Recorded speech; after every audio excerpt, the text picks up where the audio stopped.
Immortal and Martial Dual Cultivation, episode 74.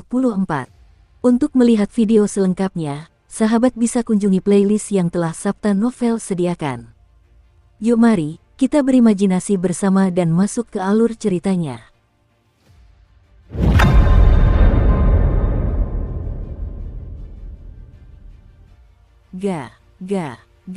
Menarik, masih ada kultivator yang secara khusus menempa tubuhnya di zaman ini. Tubuh sebaik itu cukup untuk memurnikan mayat kuno emas.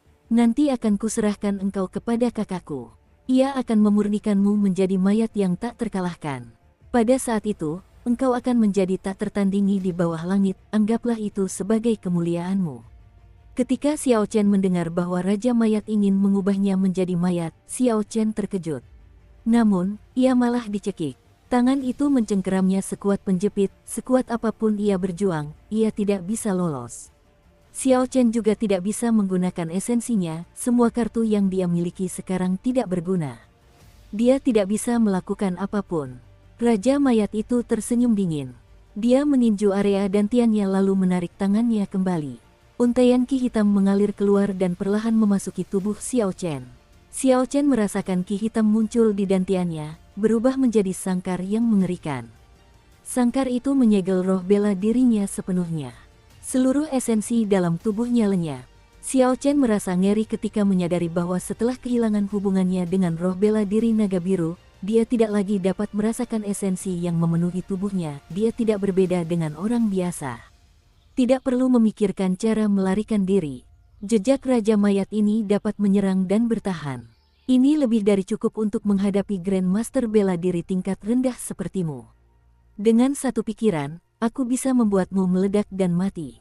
Setelah Raja Mayat berbicara, dia menggendong Xiao Chen dan kembali ke dalam gua. Kemudian dia melemparkan Xiao Chen ke arah pengawas Li. Pengawas Li merasa curiga saat menerima jenazah Xiao Chen.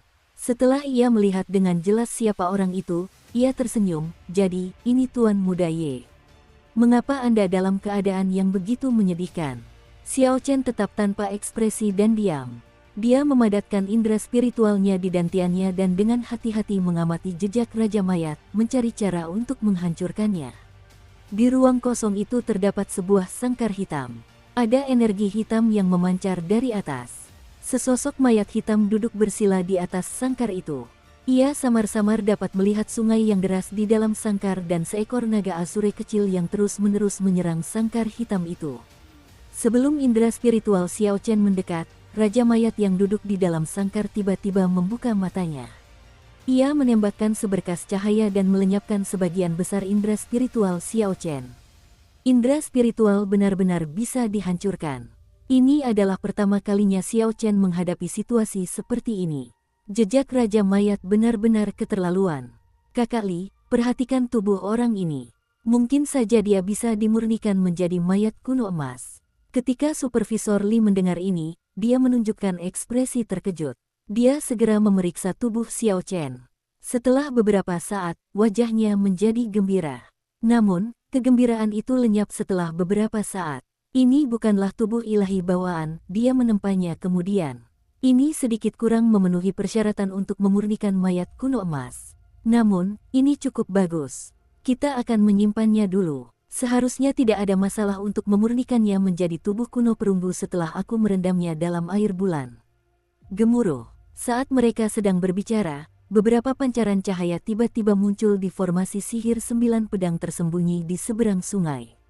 Selain puncak Qingyun, para pemimpin puncak dari 6 puncak lainnya juga telah tiba. Di belakang mereka berenam, ada 6 lelaki tua yang berdiri dengan tenang. Xiao Chen melihat Shen Manjun di antara mereka. Mereka adalah tetua tertinggi dari Paviliun Pedang Surgawi, mereka semua adalah Raja Bela Diri. Ketika Raja Iblis melihat mereka muncul, dia memasang ekspresi mengejek di wajahnya. Hanya dalam 1000 tahun, Paviliun Pedang Surgawi telah jatuh ke keadaan seperti ini. Bahkan tidak ada petapa bela diri yang hadir. Sepertinya aku bisa meratakan Paviliun Pedang Surgawi hari ini. Seseorang keluar dari kerumunan, dia adalah Master Puncak terkuat dari Paviliun Pedang Surgawi, Master Puncak Tianyu, Leng Tianzeng. Dia menatap Raja Iblis setinggi 50 meter itu dan tersenyum tipis, bahkan di ambang kematian, kau masih bisa tertawa. Kami telah menunggu hari ini selama lebih dari 100 tahun. Kau pikir tanpa izin kami, batu penyegel iblis bisa dihancurkan semudah itu oleh seorang gadis kecil? Wajah Musinya memucat. Mungkinkah aku telah jatuh ke dalam perangkap mereka? Jika demikian, aku telah menjadi pendosa bagi bangsaku. Huci, seberkas cahaya menyinari Raja Serigala Surgawi. Semua tulang di tubuhnya berderak dengan suara pilih pala. Setelah beberapa saat, ia berubah menjadi pria gemuk setinggi sekitar 2 meter.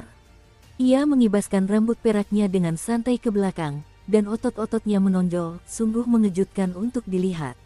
Ia memandang kerumunan dan memperlihatkan senyum lembut, tidak peduli rencana apapun yang kalian miliki, semuanya tidak berguna di hadapan kekuasaan absolut. Matilah sekarang, ledakan. Segera setelah dia berbicara, Leng Tianzeng bertukar pukulan dengan Raja Serigala Surgawi. Gelombang kejut yang kuat membelah ruang, membentuk retakan hitam. Retakan itu terus membesar tanpa henti, seperti tentakel hitam. Mayat-mayat di sekitarnya dan para pendekar pedang dari kam pedang ilahi yang tidak sempat melarikan diri langsung terseret ke dalam retakan tersebut. Bangkit, sebuah kekuatan yang kuat namun lembut menyelimuti Musinya, dengan lembut melemparkannya ke seberang sungai. Leng Tianzeng melakukan salto di udara dan mendarat dengan mantap. Ia berkata dengan suara berat, formasi penghukuman iblis 9 pedang, penggal kepala iblis ini dan rebut inti iblis, bantulah aku untuk naik menjadi bijak bela diri. Ke-9 senjata suci jiwa itu langsung terbang ke tangan ke-9 orang tersebut. 3 orang yang tersisa memegang rantai jiwa dan menyegel ruang di sekitarnya. Sebuah alam kecil muncul di ruang itu. Semua orang hanya bisa melihat rantai-rantai buram yang mengelilingi ruang tersebut. Formasi penghukuman 9 iblis pedang, bunuh. Di ruang yang disegel oleh rantai jiwa, teriakan memenuhi udara. 9 sosok samar-samar terlihat memegang senjata suci jiwa yang berkilauan dengan cahaya. Mereka terus-menerus mengubah posisi, memadatkan formasi penghukuman 9 pedang iblis dan menjebak Raja Serigala Surgawi. Raungan marah yang menggelegar terdengar tanpa henti dari formasi tersebut. Jelas bahwa kekuatan Raja Serigala Surgawi ditekan dalam formasi tersebut, dia sekarang berada dalam posisi yang kurang menguntungkan. Musinya berdiri dan berjalan menghampiri pengawas Li dengan cemas. Ketua Sekte Li, saya akan menaikkan pembayaran setengahnya lagi. Tolong segera pergi dan bantu. Jika tidak, semuanya akan hilang. Formasi penghukuman iblis 9 pedang, formasi iblis 9 pedang tersembunyi, dan formasi pemusnahan surgawi 9 pedang adalah 3 formasi besar dari paviliun pedang surgawi. Formasi-formasi ini membutuhkan 9 orang untuk mengeksekusinya secara bersamaan. Formasi iblis 9 pedang tersembunyi secara khusus digunakan untuk menekan musuh. Ketika digunakan bersama dengan batu penyegel iblis, formasi ini bahkan dapat menekan kaisar bela diri. Selama batu penyegel iblis masih utuh, orang di dalamnya tidak akan pernah bisa melarikan diri. Formasi penghukum iblis 9 pedang secara khusus digunakan untuk menghukum musuh. Itu adalah formasi yang memungkinkan 9 orang untuk menggabungkan kekuatan mereka. Mereka dapat membunuh musuh 2 tingkat kultivasi lebih tinggi. Adapun formasi pemusnah surgawi 9 pedang terakhir, itu adalah formasi terkuat dari ketiga formasi tersebut. Namun, dibutuhkan 9 petapa bela diri untuk mengeksekusinya secara bersamaan. Menurut legenda, setelah formasi pemusnah surgawi 9 pedang dieksekusi, ia dapat menaklukkan langit dan menghancurkan bumi, membunuh para dewa dan membasmi iblis. Namun, formasi ini memiliki persyaratan tingkat kultivasi yang tinggi. Dalam sejarah paviliun pedang surgawi, belum pernah ada 9 petapa bela diri secara bersamaan. Oleh karena itu, formasi ini belum pernah dieksekusi sebelumnya. Keberadaan formasi pemusnah surgawi 9 pedang ini sering diperdebatkan, tidak ada yang bisa memverifikasi keasliannya. Pengawas Li melihat kekuatan formasi penghukum iblis 9 pedang dan pernah mendengarnya sebelumnya. Dia melihat situasinya genting dan tidak berani lagi lengah. Saudara-saudara senior, apakah sekte mayat berlari kita dapat merebut kembali kejayaannya akan bergantung pada pertempuran ini. Kemenangan berarti hidup, dan kekalahan berarti kematian. Setelah berbicara, dia memimpin pria berpakaian hitam yang mengendalikan 3 raja mayat setinggi 5 meter dan 10 raja mayat lainnya dengan cepat menyeberangi sungai. Dia ingin menghancurkan formasi penghukuman 9 pedang iblis dari luar. Di bagian belakang gua, di kejauhan, benda yang dipanggil Ye Wen dan 9 raja bela diri lainnya menggunakan lempengan giok perlahan-lahan terwujud. Itu adalah sebuah kotak kayu biasa dengan tinggi sekitar 1 meter dan lebar 5 cm. Bagian luarnya yang berwarna hitam membuatnya tampak biasa saja. Di bagian depan kotak itu tertulis dengan kaligrafi kata-kata, seperti kaisar yang datang secara pribadi. Ye Wen meraih kotak kayu itu dan maju ke depan. Dia memimpin kelompok raja bela diri dan menerobos formasi penghukuman iblis 9 pedang, menghalangi pengawas Li dan kelompoknya. Pengawas Li tertawa dingin, kalian ingin menghalangi kami hanya dengan 10 raja bela diri. Pengawas Li memang memiliki kekuatan untuk membuktikan kata-katanya. Ketiga raja mayat itu memiliki kekuatan raja bela diri, ditambah 10 raja mayat yang menempuh jalan mayat, bahkan 10 raja bela diri tingkat puncak pun tidak akan cukup untuk menghadapi mereka. Ye Wen tersenyum tipis dan melepaskan kotak kayu itu, menjatuhkannya dengan keras ke tanah. Dia menatap kerumunan itu dengan mengejek, dia sama sekali tidak peduli dengan pengawas Li dan kelompoknya. Pengawas Li melihat tulisan, seperti kaisar yang datang sendiri, di kotak itu. Dia terkejut sejenak, lalu tertawa, hanya kotak kayu. Kau benar-benar berpikir dengan menulis kata-kata, seperti kaisar yang datang sendiri, kau akan menjadi kaisar bela diri. Bahkan jika seorang kaisar bela diri datang, aku akan mengubahnya menjadi mayat. Sekelompok makhluk, tak hidup maupun mati, sedang membual. Ye Wen memasang ekspresi mengejek di wajahnya. Kemudian dia membaca dengan suara lembut, seperti kaisar yang datang sendiri. Saat Ye Wen membacakan setiap kata, kata-kata di kotak kayu itu memancarkan cahaya keemasan yang menyilaukan dan gemerlap. Setelah dia membaca keempat kata itu, auranya terus meningkat tanpa henti. Cahaya keemasan menyelimuti seluruh tubuh Ye Wen. Setiap helai rambutnya, setiap inci tubuhnya, semuanya memancarkan cahaya keemasan murni. Dia bagaikan dewa yang turun ke bumi, auranya melambung tinggi. Seolah-olah seorang kaisar bela diri sedang tiba. Membunuh. Sesosok cahaya keemasan terbang keluar dari kotak kayu, memegang pedang di tangannya. Pada saat itu juga, cahaya yang menyilaukan dan gemerlap menerangi seluruh gua. Cahaya itu begitu menusuk sehingga tidak seorang pun dapat membuka mata, mereka semua merasakan sakit yang hebat di mata mereka. Dukung terus channel YouTube Sabta Novel.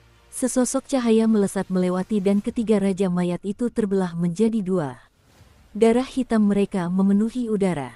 Musinya memperlihatkan ekspresi sedih di wajahnya yang cantik saat ia menyaksikan cahaya keemasan yang gemerlap. Ia bergumam, kita sudah tamat.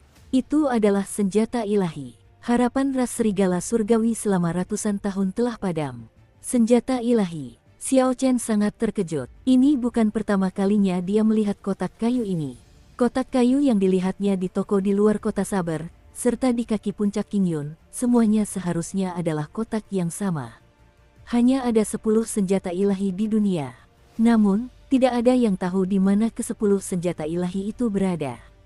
Apakah itu pedang, tombak, kapak, atau halberd, kebanyakan orang tidak akan yakin akan keberadaannya. Namun, kekuatan senjata ilahi tidak dapat disangkal. Kata-kata seperti membelah gunung, menggulingkan laut dan sungai, menghapus kehampaan, menghancurkan langit dan bumi, semuanya tidak cukup untuk menggambarkan kehebatan senjata ilahi. Dahulu kala, Kaisar Petir mencari berbagai macam harta karun di dunia, tetapi ia hanya mampu menciptakan senjata subdewa, pedang kayu petir. Ia mencari ke seluruh dunia, mencari asal-usul petapa pertempuran agar dapat membuat senjata ilahi. Sayangnya, ia tidak berhasil melakukannya sebelum meninggal. Jika kotak kayu ini benar-benar senjata ilahi, itu akan terlalu mengejutkan. Harus dipahami bahwa ketika dia melihat ini di luar kota Saber, benda itu berada di tangan seorang lelaki tua yang tidak memiliki roh bela diri. Jika dia menginginkannya, seharusnya dia bisa mendapatkannya saat itu juga. Ketika Xiao Qiu melihat ekspresi musinya, dia merasakan emosi yang kompleks. Dia membenci gadis ini karena begitu kejam, namun dia juga bersimpati dengan situasinya. Sejak awal, dia telah jatuh ke dalam perangkap paviliun pedang surgawi. Paviliun pedang surgawi hanya ingin memanfaatkannya untuk menghancurkan batu penyegel iblis dan membebaskan Raja Iblis. Setelah itu, mereka ingin membunuh Raja Iblis untuk mengambil kultivasinya selama 1000 tahun. Batu penyegel iblis adalah harta karun alam yang misterius. Batu ini terbentuk dari energi spiritual alami langit dan bumi dan mengandung energi yang sangat besar. Selain senjata terlarang kuno, mungkin tidak ada hal lain yang mampu menghancurkannya. Pada saat itu, dia mengerti tidak ada yang namanya kebaikan absolut atau kejahatan absolut di dunia ini. Dalam hal kekejaman, paviliun pedang surgawi mungkin bahkan lebih kejam daripada musuhnya.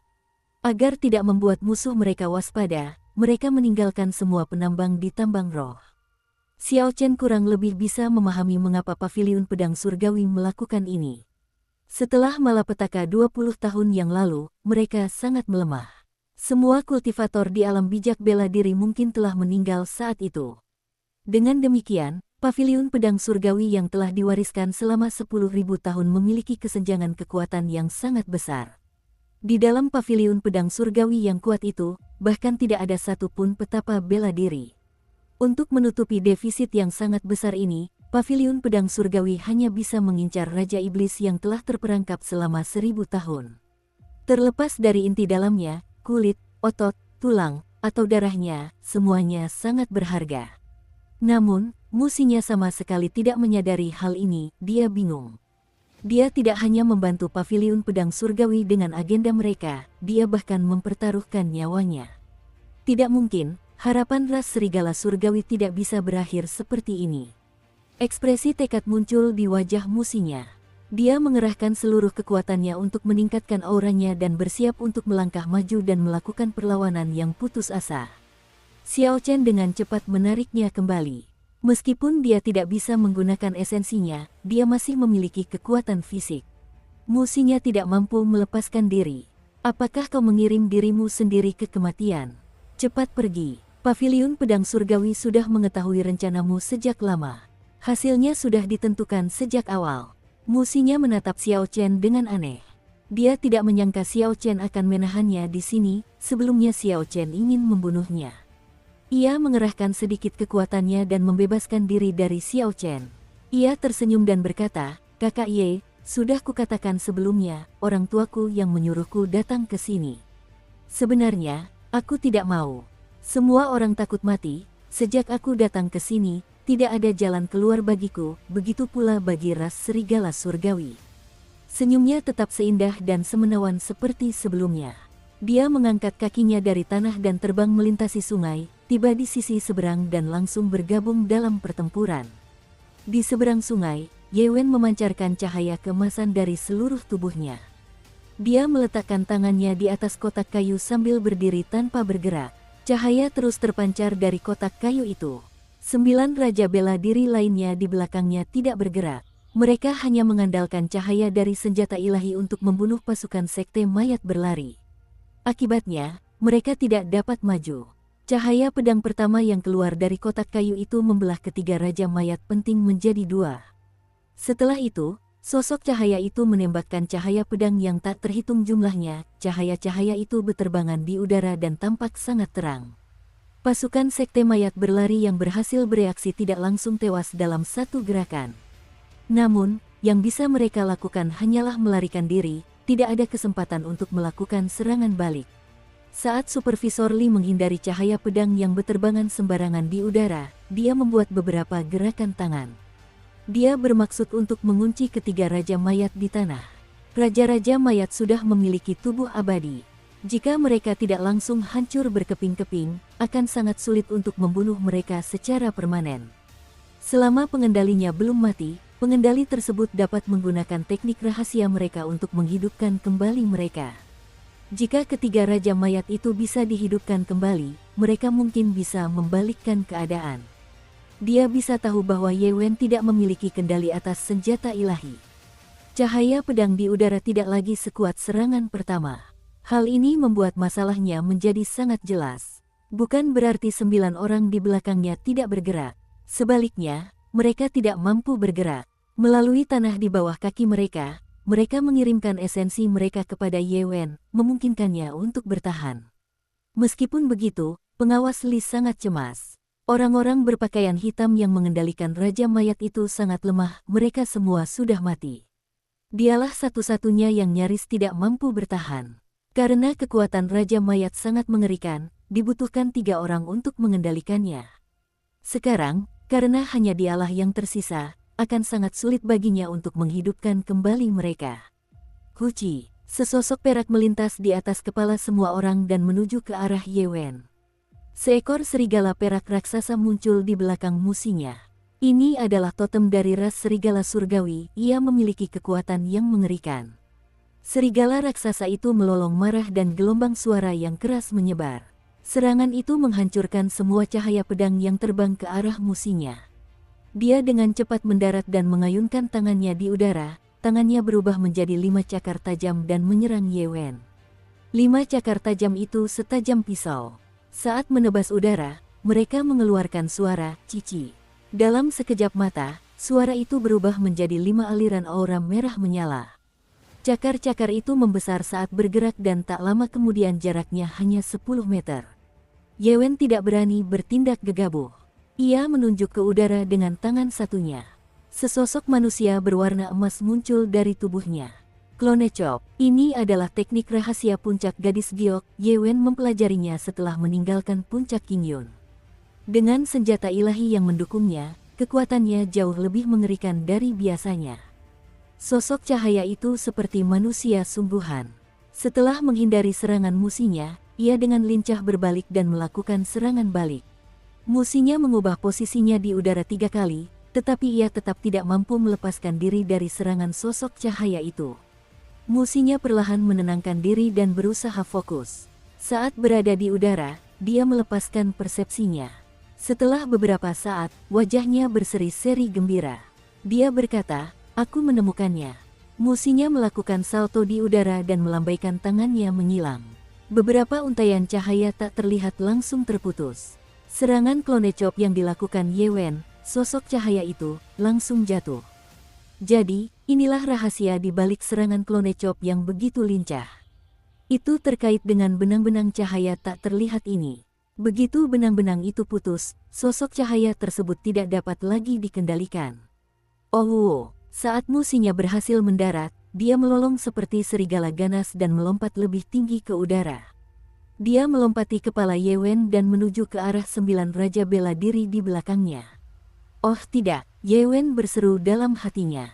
Meskipun kultivasi musinya tidak tinggi, jika dia berhasil mendarat di sana, ke-9 orang itu akan berada dalam masalah.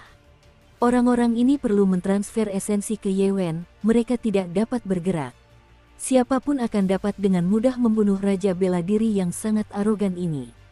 Saat ini, dia hampir tidak mampu mengendalikan senjata ilahi.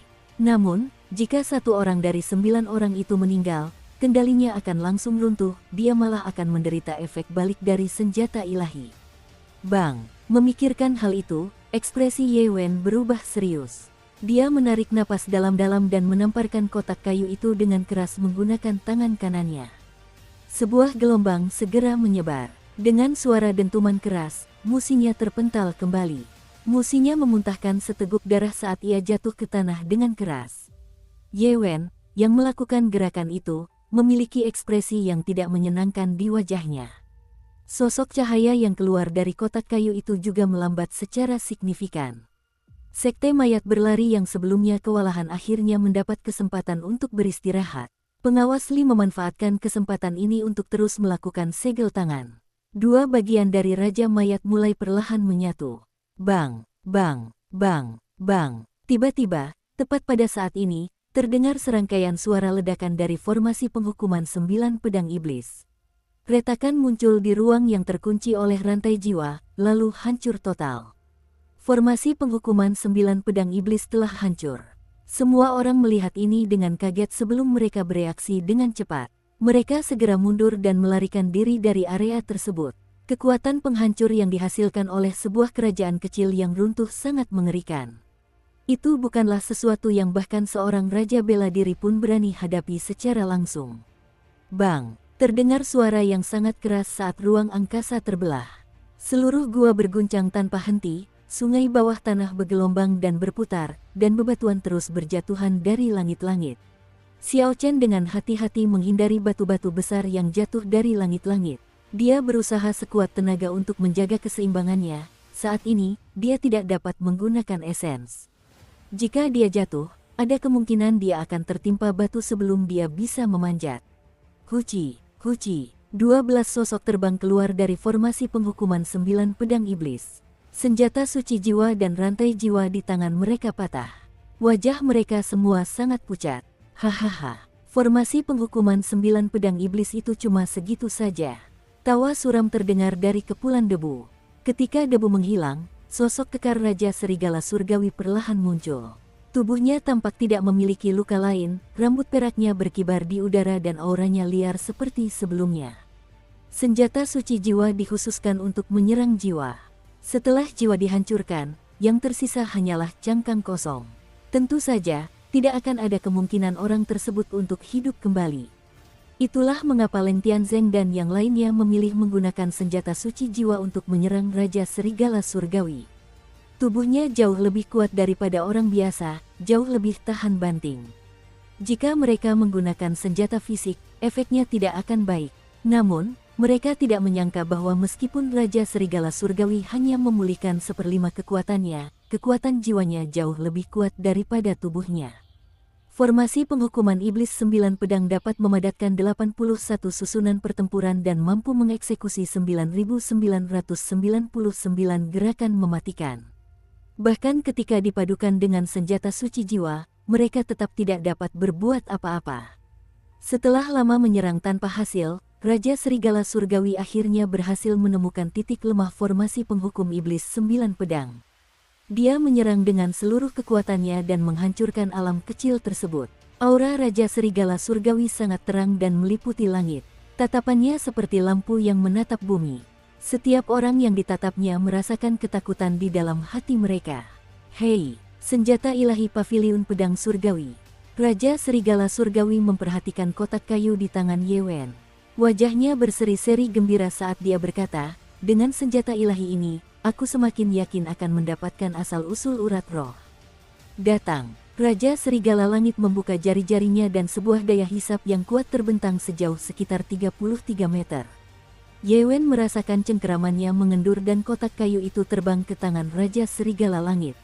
Situasi berubah dalam sekejap. Xiao Chen melihat semua ini dengan terkejut. Awalnya dia mengira 12 tetua tertinggi paviliun pedang surgawi akan mampu dengan mudah menghadapi Raja Serigala Surgawi. Raja Serigala Surgawi telah melemah setelah dikurung selama 1000 tahun dan mereka bahkan telah bekerja sama untuk mengeksekusi formasi penghukuman iblis 9 pedang.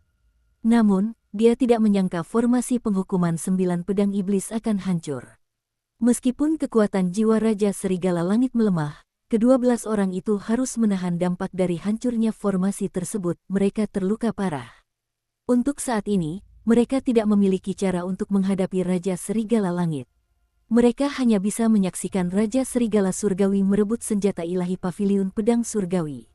Sebenarnya, jika formasi penghukuman iblis 9 pedang digunakan dengan senjata fisik, hasilnya mungkin akan berbeda. Setelah tidak menggerakkan tubuhnya selama 1000 tahun, tubuhnya pasti akan melemah.